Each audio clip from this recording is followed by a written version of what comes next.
বাংলাদেশের top order বা স্পষ্ট করে যদি বলি টপ 3 এবং বিশ্ব বড় বড় ক্রিকেট দেশের টপ অর্ডার বা টপ 3 সমান শক্তিশালী।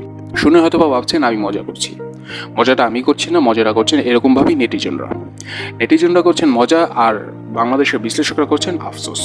বিশ্লেষকরা বলেন এই টপ অর্ডার নিয়ে আমরা স্বপ্ন দেখছি টি-20 বিশ্বকাপে ভালো করব, আর অথচ আপনি বিশ্বের বড় বড় ক্রিকেট দেশের টপ অর্ডার বা টপ 3 দেখেন আর আমাদের টপ অর্ডার বা টপ 3 দেখেন, আপনি দেখেই বুঝতে পারবেন আকাশ আর পাতাল পার্থক্য। আপনি বিশ্ব বড় বড় দেশের দিকে তাকানো লাগবে না, আপনি বাংলাদেশের পরে যারা ক্রিকেট খেলা শুরু করেছে সে আফগানিস্তান টিমের দিকেই তাকান। তাদের টপ অর্ডার বিশ্ব ক্রিকেটে শাসন করছে। বিশ্বের যত ফ্র্যাঞ্চাইজি লিগ হচ্ছে সেখানে কতটা চাহিদা তাদের ব্যাটসম্যানদের, আর অথচ আমাদের দেশের ব্যাটসম্যানদের প্রতি কোনো ফ্র্যাঞ্চাইজিরই ইন্টারেস্ট হন না নেওয়ার জন্য। আর আমরা এই টপ অর্ডার নিয়ে স্বপ্ন দেখি বিশ্বকাপে আমরা ভালো কিছু করব।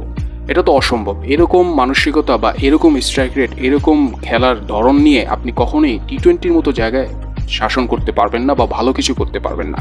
এরকমভাবেই আফসোস বা এরকমই বলছেন বিশ্লেষকরা।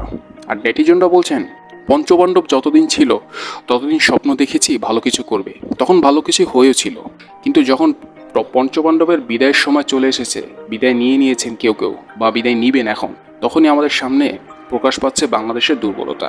আর আমরা এখনই বুঝতে পারছি ভবিষ্যতে বাংলাদেশ ক্রিকেটের জন্য কি অপেক্ষা করছে।